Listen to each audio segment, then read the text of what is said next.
मेरे दिल में सदा याद आना, सदा याद आना। दया करके दर्शन तुम्हारा दिखाना। प्रभु मेरे दिल में सदा याद आना।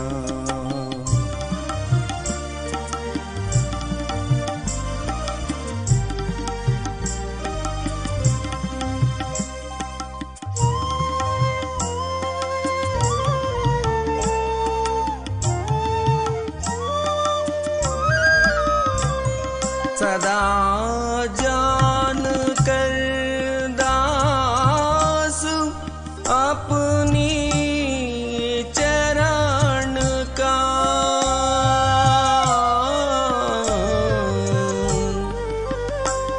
सदा जान कर दास अपनी चरण का।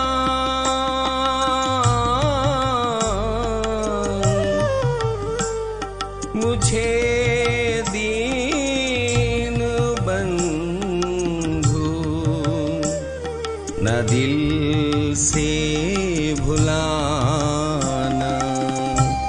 प्रभु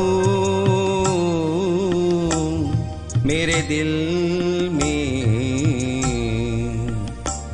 सदा याद आना।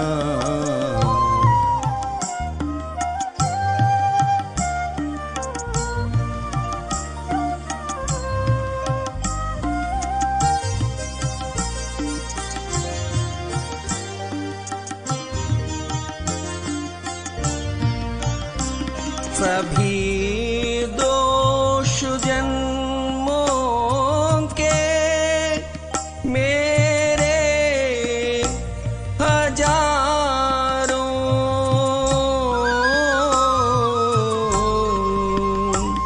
सभी दोष जन्मों को मेरे हजारों क्षमा करके अपने चरण में लगाना। प्रभु मेरे दिल में सदा याद आना।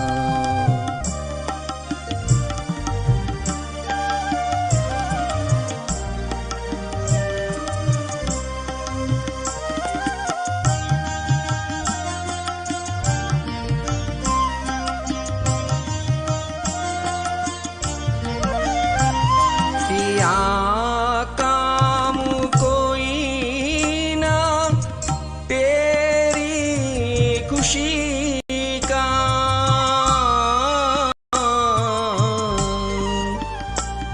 किया काम कोई ना तेरी खुशी का। अपना विरत देख कर मुझको निभाना। प्रभु मेरे दिल में सदा याद आना।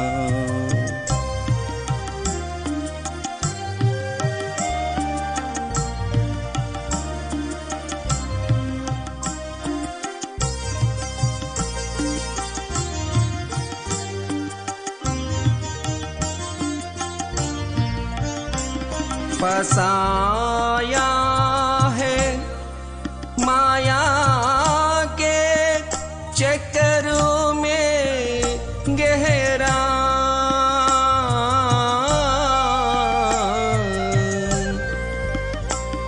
फसाया है माया के चक्कर में गहरा।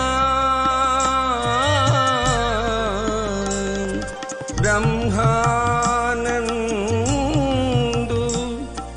बंधनु से मुझको छुड़ाना। प्रभु मेरे दिल में सदा याद आना, सदा याद आना।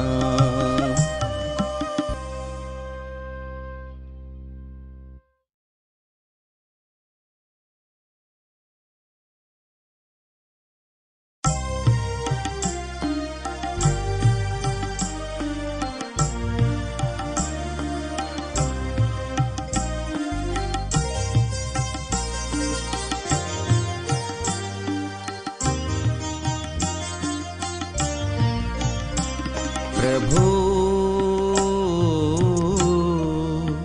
मेरे दिल में सदा याद आना, सदा याद आना। दया करके दर्शन तुम्हारा दिखाना। प्रभु मेरे दिल में सदा याद आना।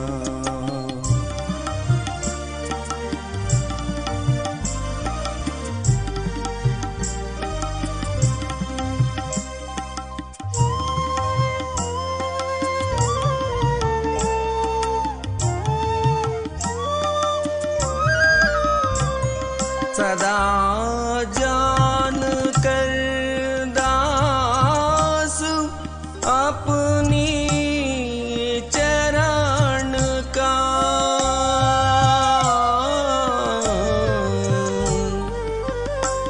सदा जान कर दास अपनी चरण का।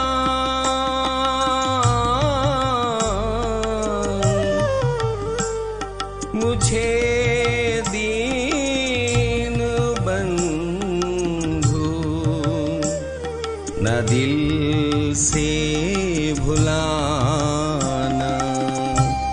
प्रभु मेरे दिल में सदा याद आना।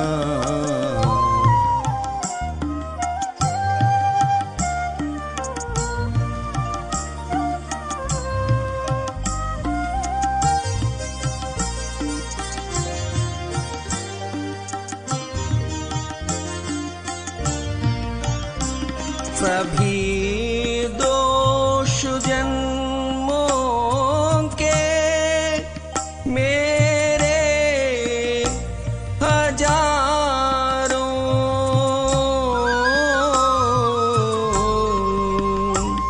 सभी दोष जन्मों को मेरे हजारों क्षमा करके अपने चरण में लगाना। प्रभु मेरे दिल में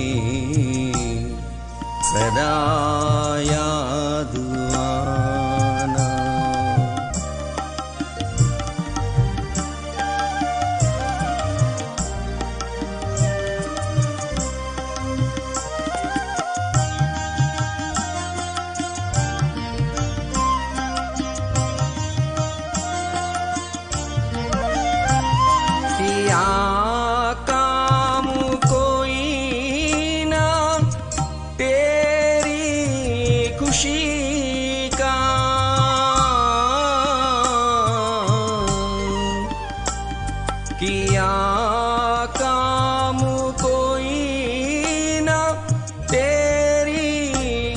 खुशी का अपना विरत देख कर मुझको निभाना प्रभु मेरे दिल में सदा याद आना।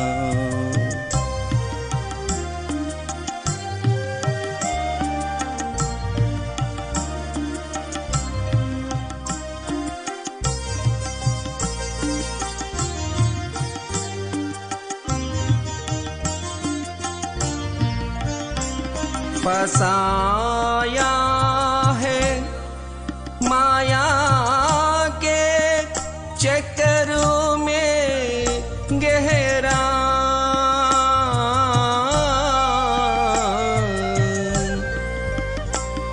फसाया है माया के चक्कर में गहरा।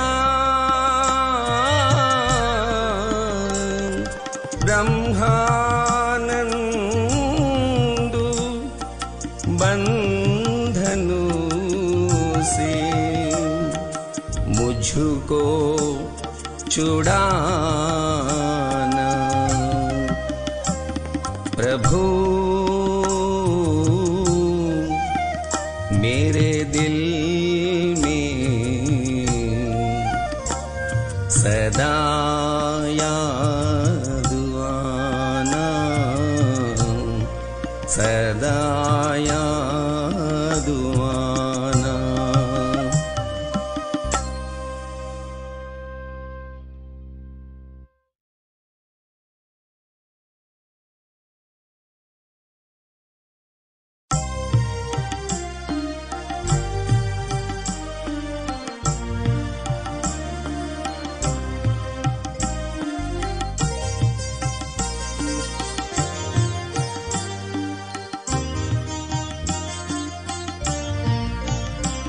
प्रभु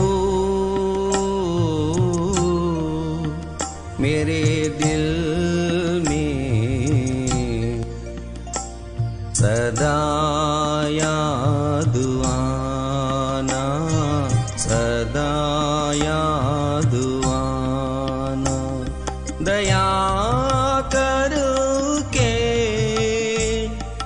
दर्शन तुम्हारा दिखाना प्रभु मेरे दिल में सदा याद आना।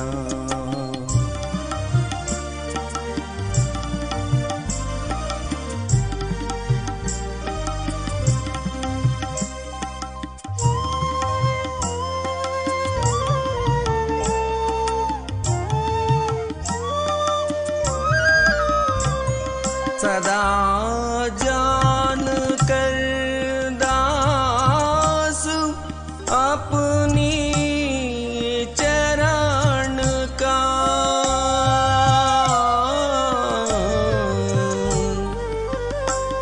सदा जान कर दास अपनी चरण का।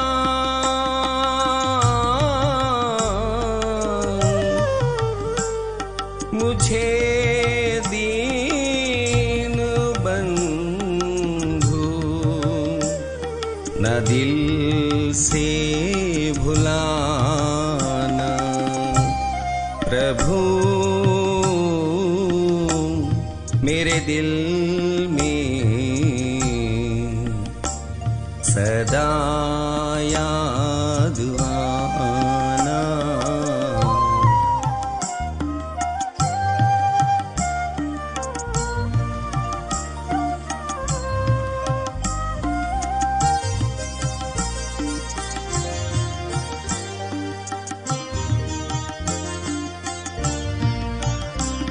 सभी दोष जन्मों के मेरे हजारों,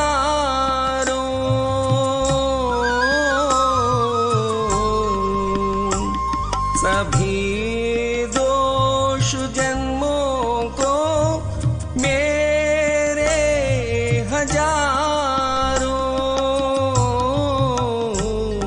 क्षमा करके अपने चरण में लगाना प्रभु। मेरे दिल में सदा याद आना।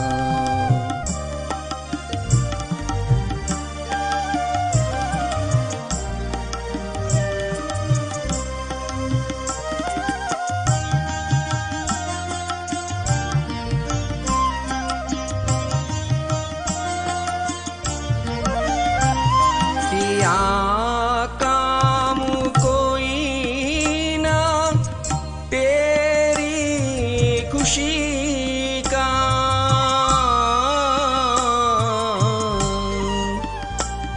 किया काम कोई ना तेरी खुशी का,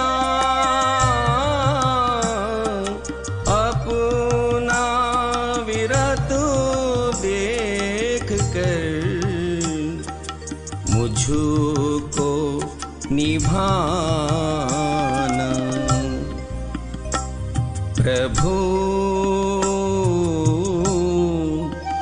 मेरे दिल में सदा याद आना।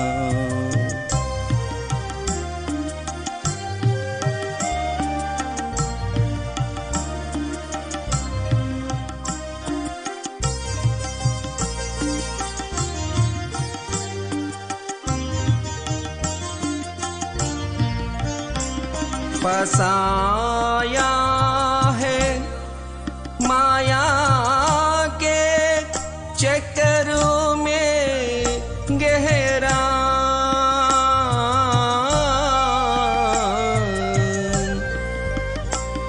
फसाया है माया के चक्कर में गहरा,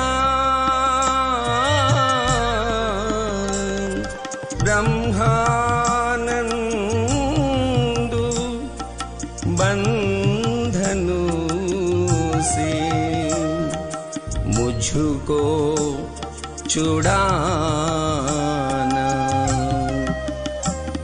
प्रभु। मेरे दिल में सदा याद आना, सदा याद आना।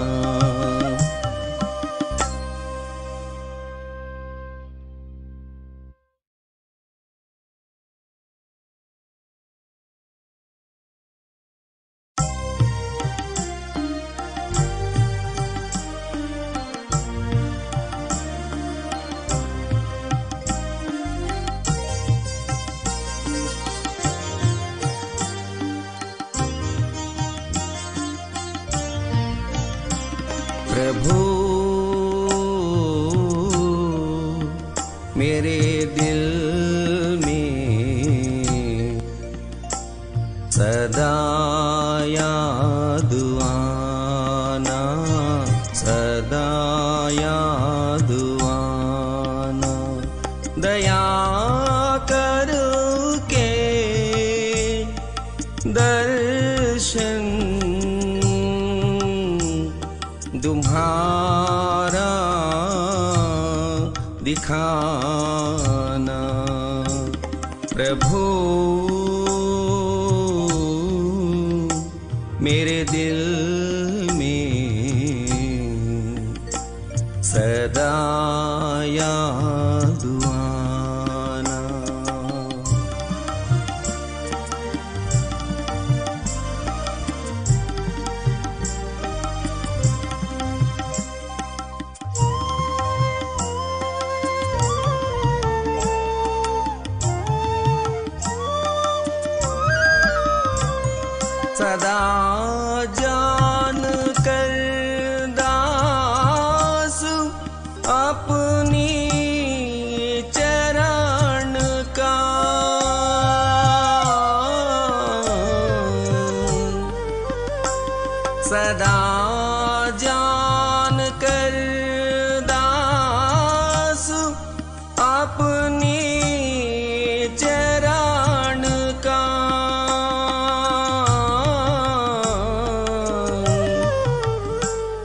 मुझे दीन बंधु न दिल से भुलाना। प्रभु मेरे दिल में सदा याद आना।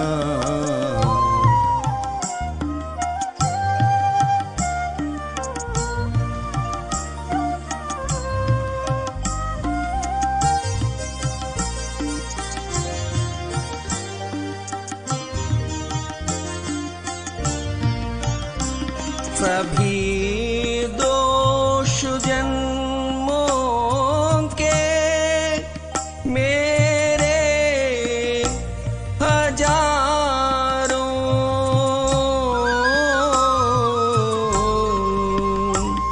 सभी दोष जन्मों को मेरे हजारों क्षमा करके अपने चरण में लगाना। प्रभु मेरे दिल में सदा याद आना।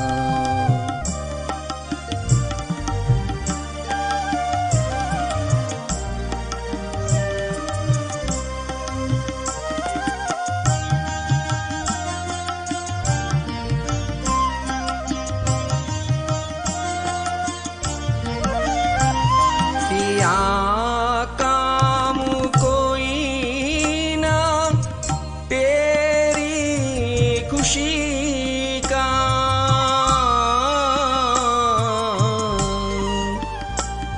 किया काम कोई ना तेरी खुशी का। अपना विरत देख कर मुझको निभाना। प्रभु मेरे दिल में सदा याद आना।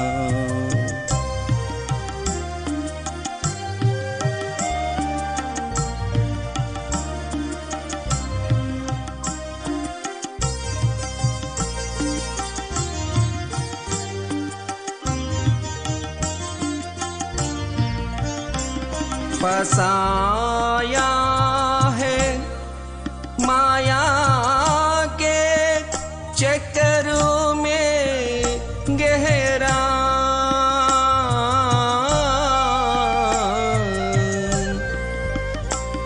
फसाया है माया के चक्कर में गहरा।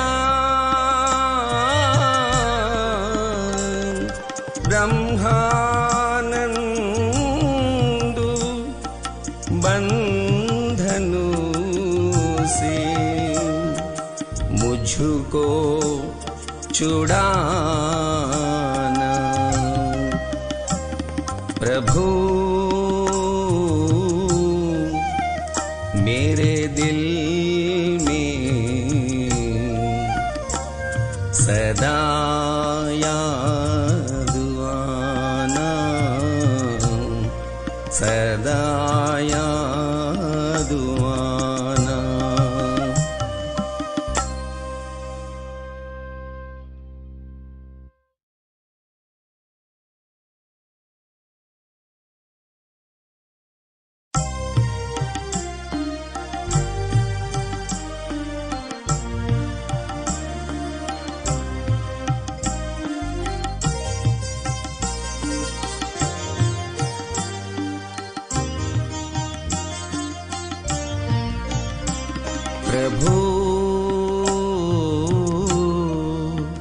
मेरे दिल में सदा याद आना, सदा याद आना।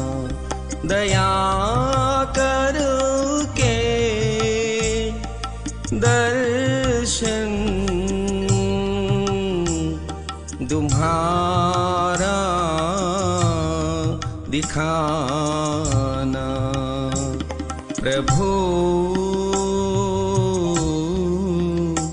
मेरे दिल में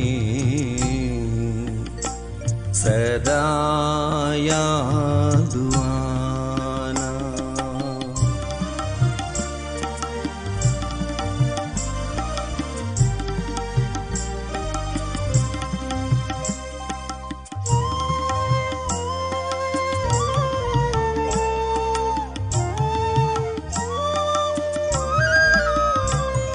सदा जान कर दास अपनी चरण का,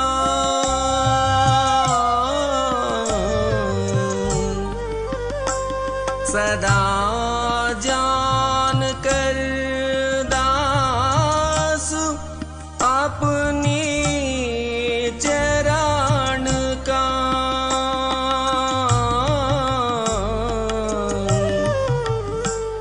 मुझे दीन बंधु न दिल से भुलाना। प्रभु मेरे दिल में सदा याद आना।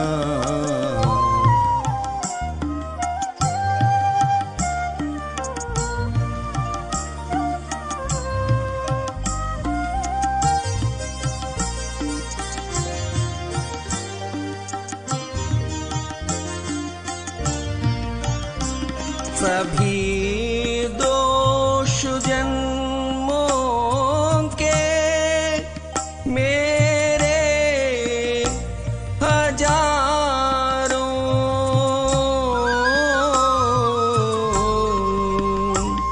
सभी दोष जन्मों को मेरे हजारों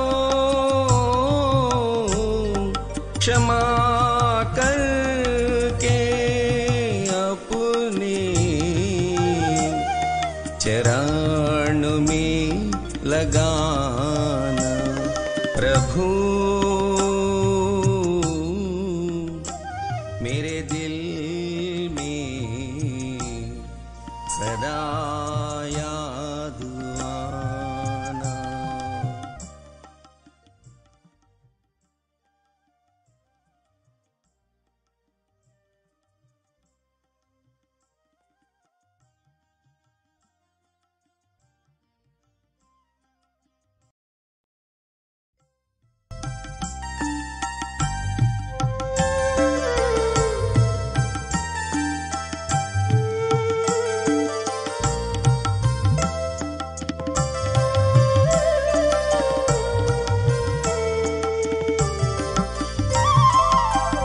नैन तो गुरु चरणन को पखार। नैन तो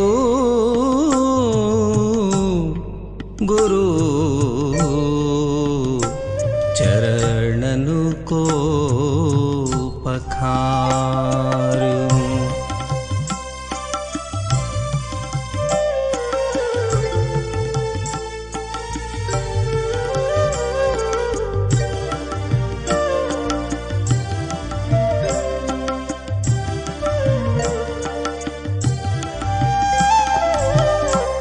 जग झूठा और माया झूठी किससे करेगा प्यारू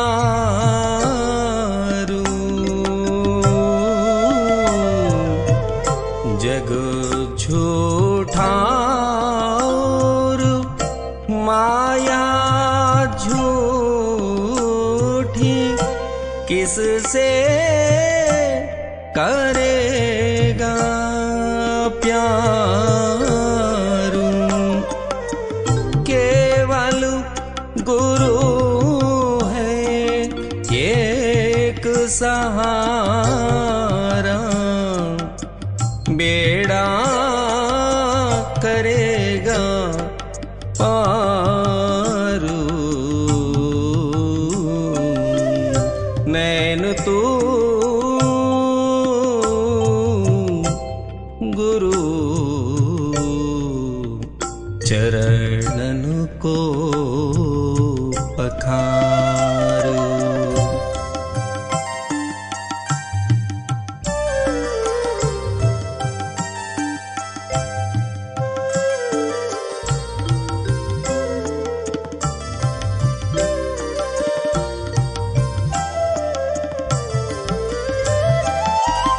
काम और तृष्णा घेरे बैठी घेरा है संसार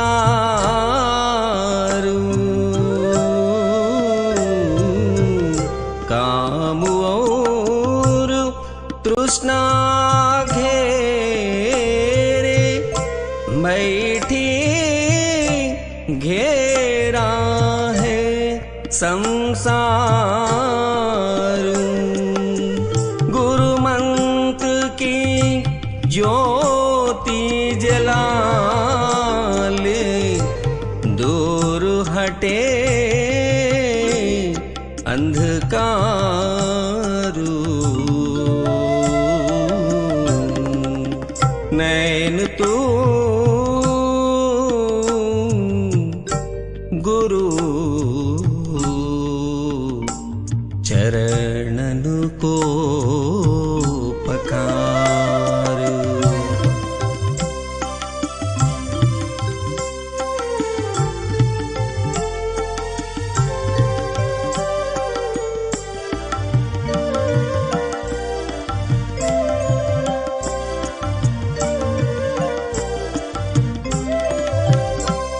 भटक रहा तू इस दुनिया में पंची पंख पसारू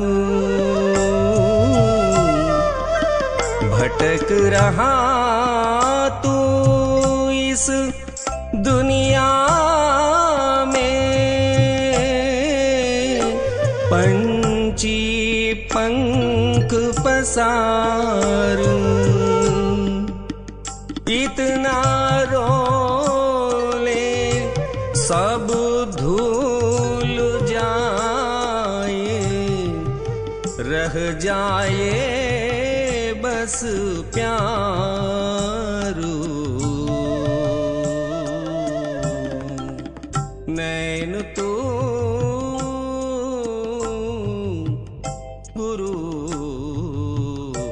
चरणन को पखार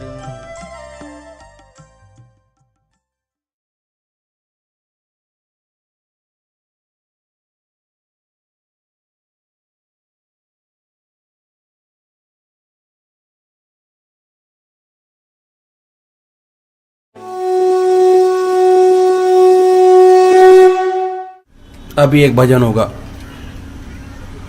और भजन के साथ साथ सभी भाई बहन अपने अपने इष्ट का ध्यान करेंगे। ध्यान कैसे किया जाए, बहुत शॉर्ट में अभी वो तरीका आपके सामने रखता हूं।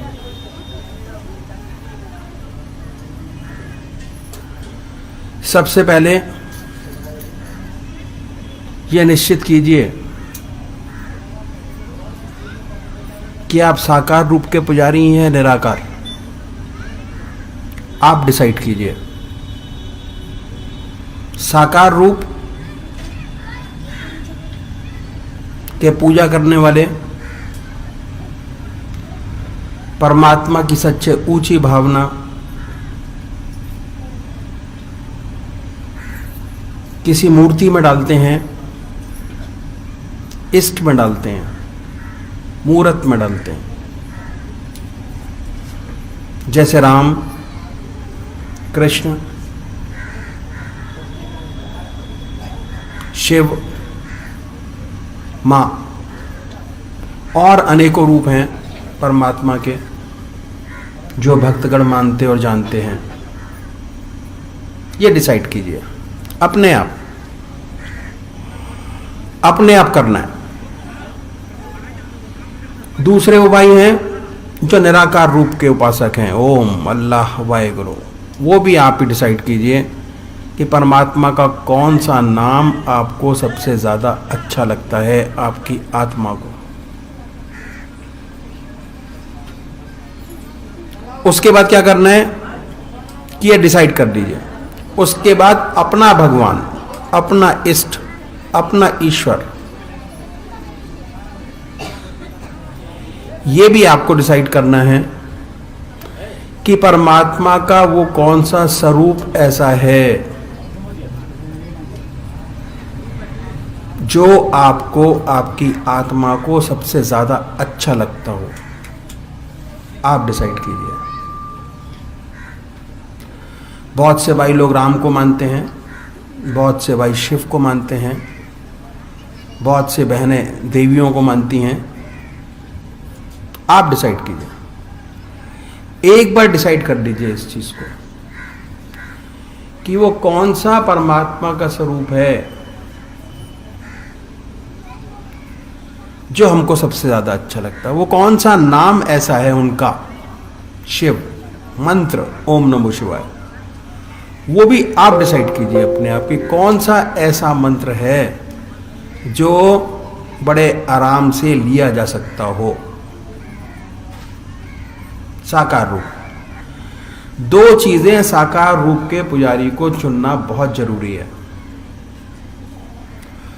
अगर आज राम की पूजा करेंगे, कल कृष्ण की, परसों मां की, तरसों देवी की, तो ध्यान नहीं बनेगा, कंसंट्रेशन नहीं बनेगा। पूजा का असली मकसद है वो है चित्त की एकाग्रता प्राप्त करना, कंसंट्रेशन ऑफ माइंड। पूजा का असली फायदा अगर आपको उठाना है तो अपना चित्त, मन एकाग्र कीजिए, एकाग्र। उसके अंदर कोई भी विचार नहीं आने चाहिए जितने समय आप पूजा करते हैं। मन आपके इष्ट में डूबा होना चाहिए। तो ये दो बातें निश्चित कीजिए। ये जब तक नहीं होगा, जब तक एक इष्ट की पूजा नहीं करेंगे तब तक नहीं हो पाएगा। हमारे यहां 84 करोड़ देवी देवता हैं, उसमें से एक को चुन लीजिए, एक। दूसरे भाई जो निराकार रूप के उपासक हैं वो एक नाम चुन लें, नाम एक। उसके बाद पूजा के स्थान पर आइए, धूप बत्ती अगरबत्ती जलाइए, और अगर शिव के उपासक हैं तो ये ख्याल कीजिए कि हमारा इष्ट, हमारा भगवान, हमारा परमात्मा सशरीर हमारे सामने विद्यमान है। हमारे सामने हमारा भगवान बैठा हुआ है, अपने सामने उनकी पवित्र मूर्त को बनाए। बड़ी बड़ी आंखें हैं, गोल चेहरा है, जटाएं हैं, बनाए। जो राम के उपासक हैं वो राम की मूर्त बनाए, जो कृष्ण के उपासक है वो कृष्ण की मूर्त अपने सामने बनाए। शुरू में नहीं बनेगी, बिल्कुल नहीं बनेगी। आप बनाने की कोशिश करेंगे, बन ही नहीं सकते। उसके लिए सबसे अच्छा तरीका ये है कि जो मूर्त आपको सबसे ज़्यादा भगवान की अच्छी लगती है वो ले आइए, अपने पूजा के स्थान पर उसको लगा दीजिए। पहले उस मूर्त को देखिए, उसके बाद अपने सामने ख्याल में बनाइए, ख्याल से। जैसे एक पेंटर है, अगर उसको ये कहा जाए कि भगवान शिव की मूर्त बना दें तो ख्याल से वो मूर्त अपने सामने बना लेगा कि मुझे कैसी तस्वीर अच्छी लगती है, और उसके बाद जहां कहेंगे उस मूर्त को उतार देगा।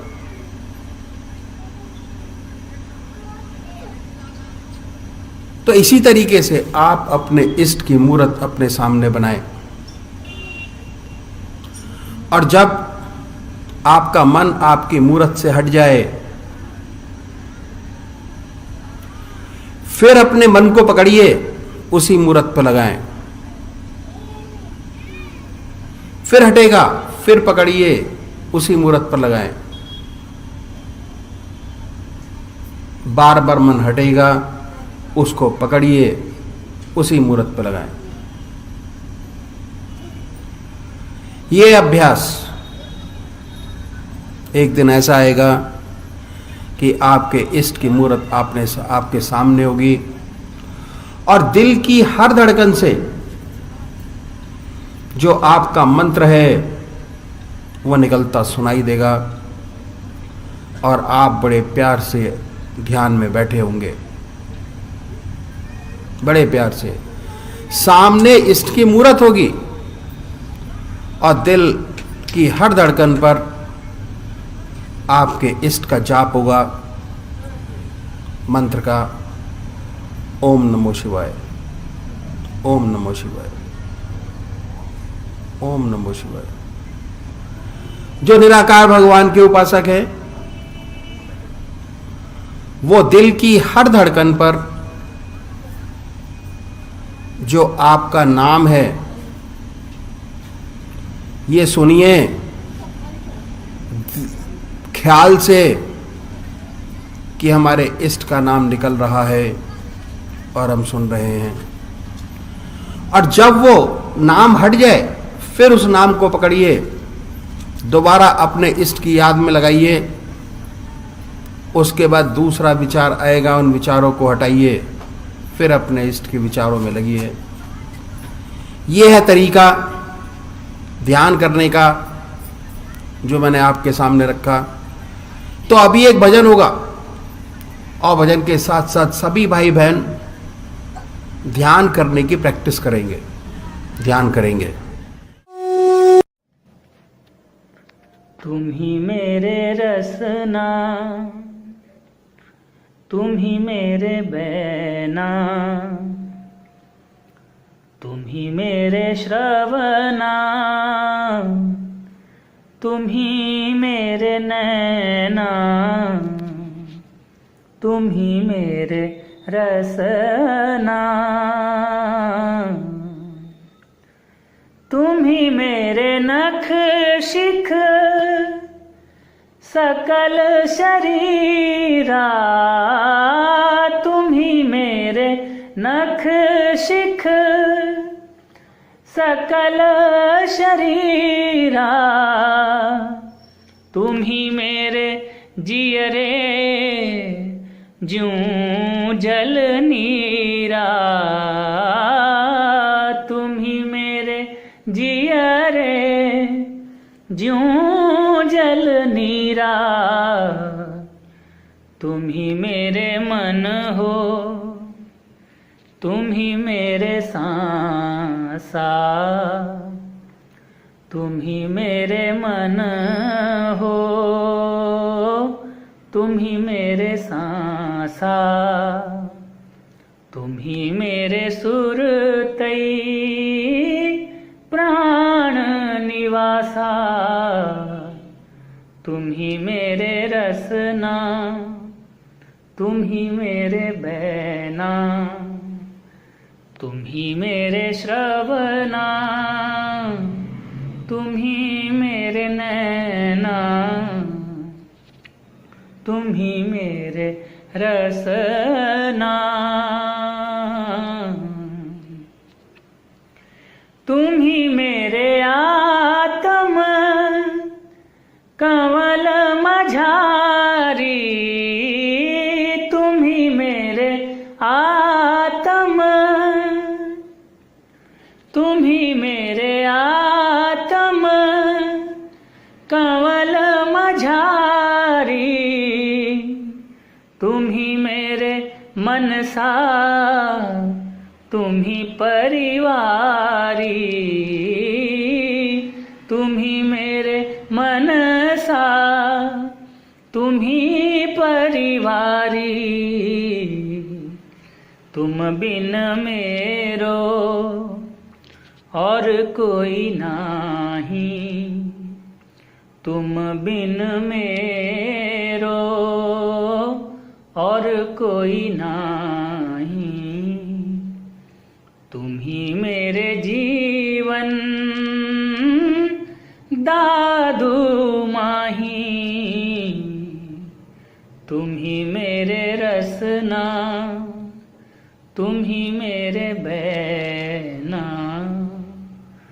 तुम ही मेरे श्रवणा, तुम ही मेरे नैना,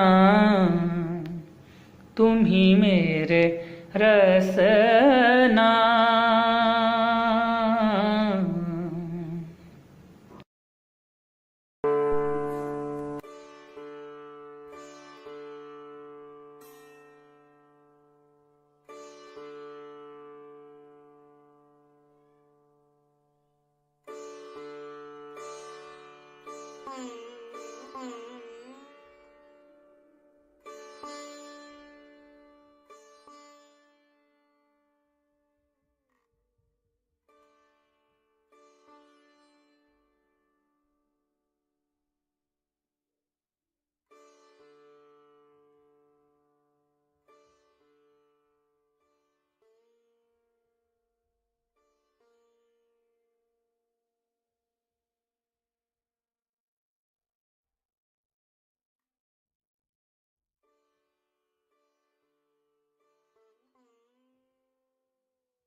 Jai Sadgurudev, Jai Padcharanam.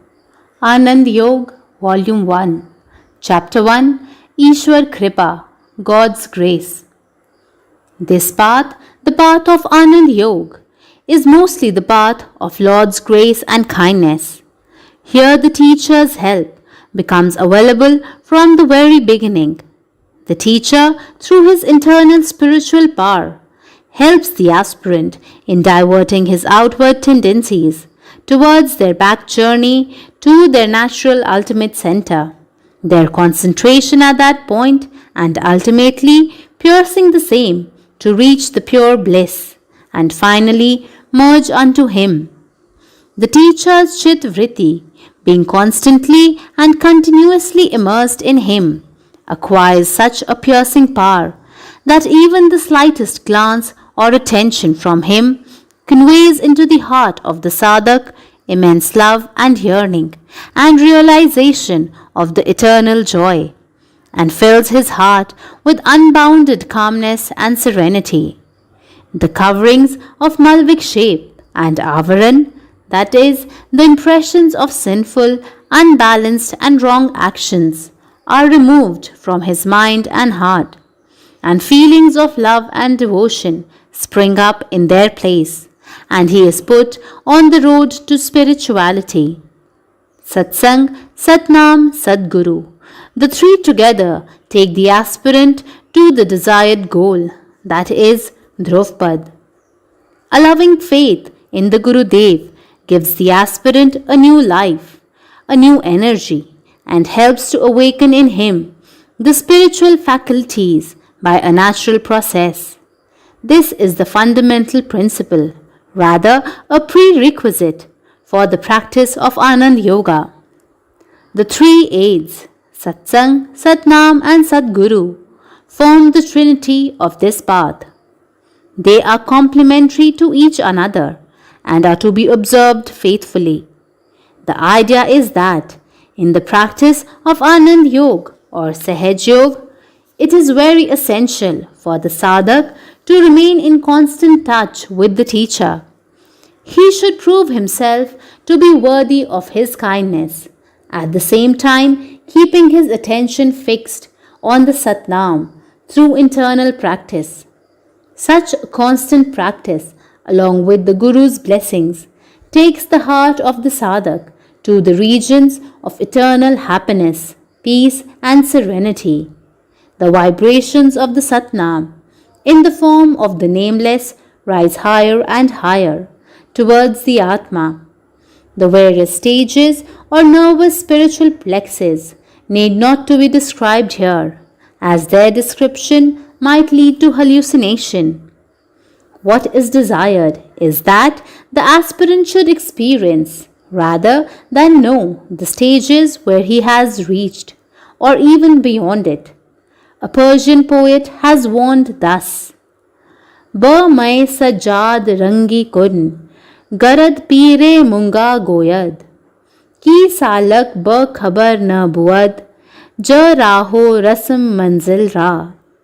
The sadhak should have implicit faith in the Gurudev, and this would take him to the desired goal. He should not bother about the stages through which he has passed or is passing, and go straight towards the desired goal. Bandau Gurupad Kanj Kripa, Sindhunar Roop Hari, Maha Mohatam Punj Jasu, Vachan Ravikar Nikar. Salutations unto the teacher's lotus feet, who is an ocean of mercy and God personified, whose words free us from delusion like the rays of the sun destroying darkness. It has to be clearly understood that the path of Anand Yoga is not of egoistic will, but that of its complete and respectful surrender to the teacher.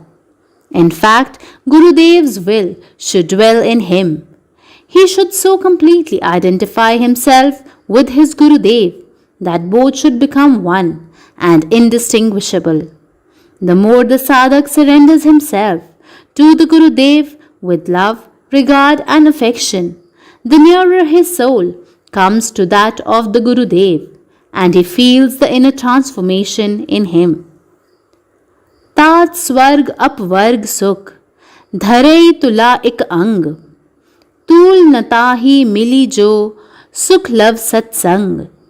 The joy of the heaven and the joy of the liberation combined together are nothing compared to a moment's company of the holy. एक साअते बा ओलिया बेहतर अज सद साल ताअते बेरिया. A moment's company of the holy is better than 100 years of austerities and sincere devotion. Unnecessary and vain arguments for discussion's sake with the Gurudev in the satsang is sheer ignorance. He knows how deep the sadhak is. He himself conveys to him what he deems fit. A self-important person with unbending attitude, filled with intoxication of his sophisticated bookish knowledge, with rigid ideas of worship, thought, action and belief, having neither faith nor veneration, with his narrow and shallow outlook, is so full of preconceived notions that he cannot even feel the touch of reality. The clouds of ego and vanity in him do not allow him even to have a glimpse of the light. And whatever impulse or inkling of the beatitude he might otherwise have received in the satsang is also sacrificed gradually at the altar of obstinacy. अतिशय रगर करे जो कोई अनल प्रकट चंदन ते होई.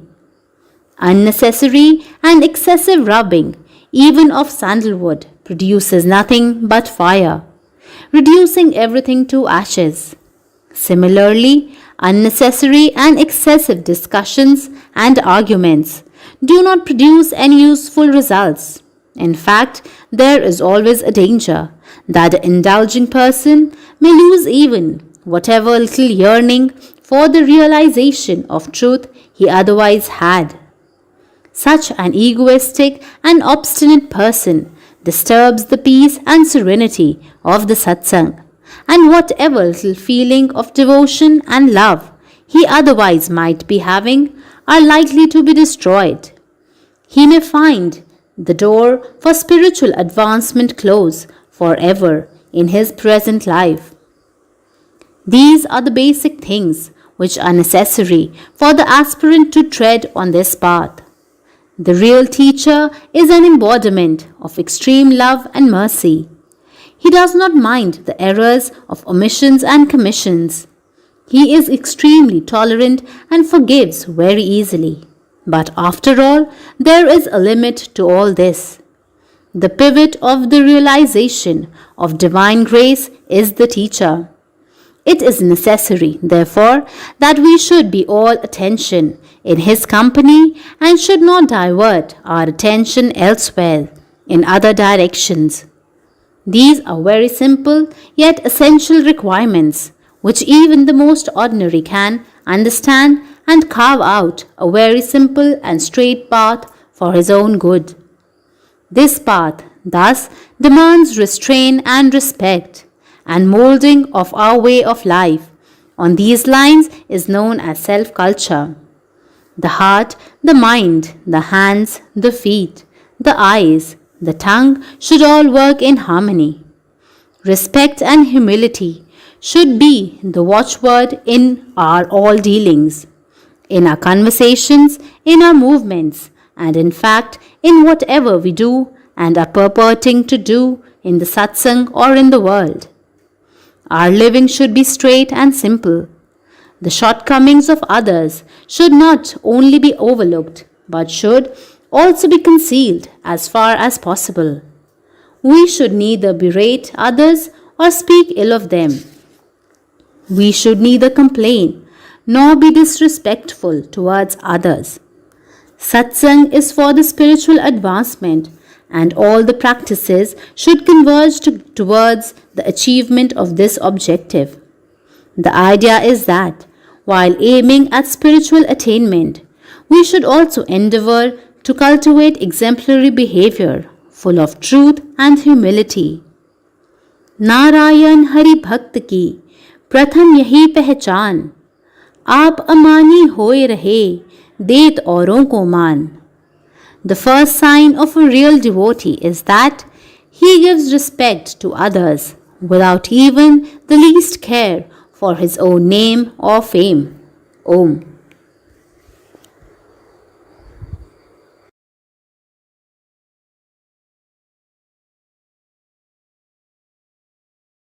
सत्य प्रेम.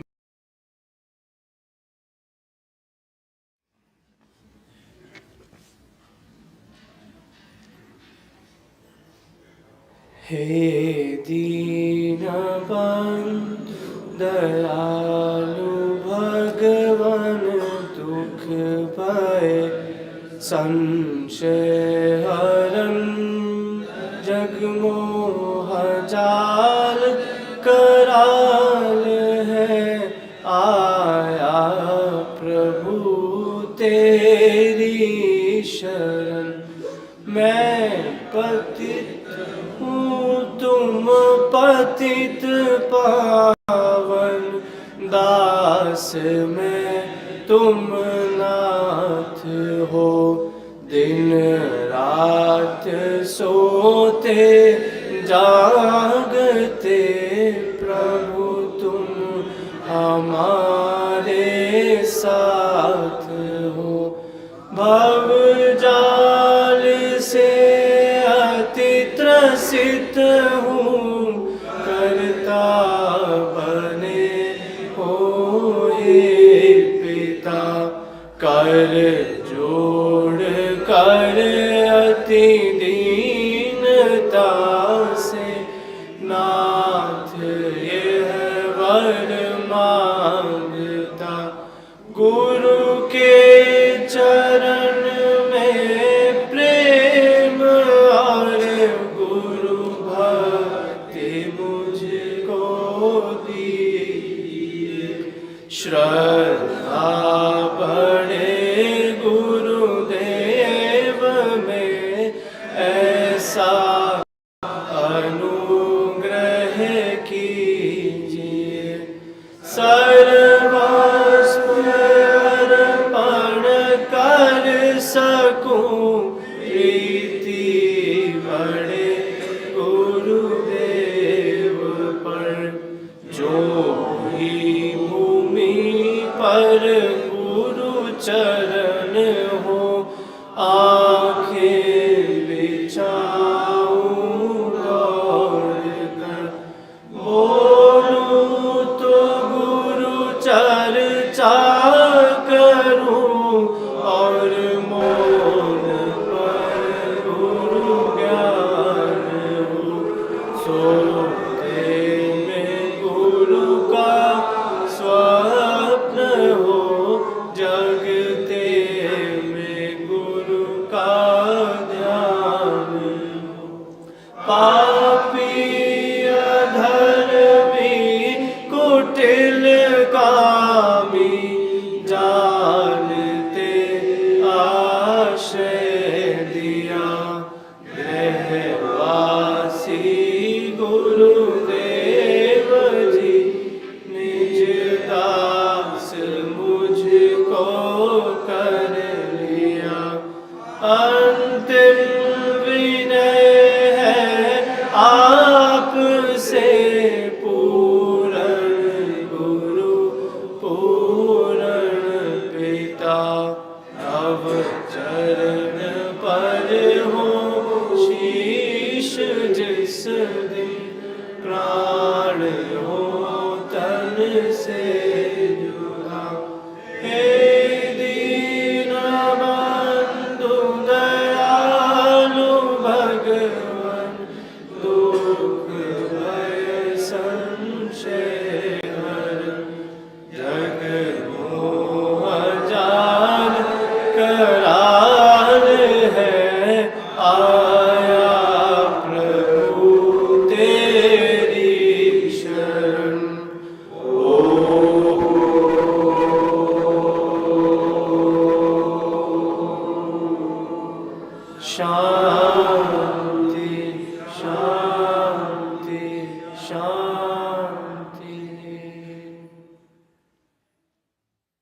गुरुब्रह्मा गुरुर्विष्णु गुरुदेवो महेश्वरः गुरुसाक्षात् परब्रह्मा तस्मै श्री गुरवे नमः। ध्यानमूलं गुरुर्मूर्ति पूजामूलं गुरुर्पदम् मन्त्रमूलं गुरुर्वाक्यम् मोक्षमूलं गुरुकृपा।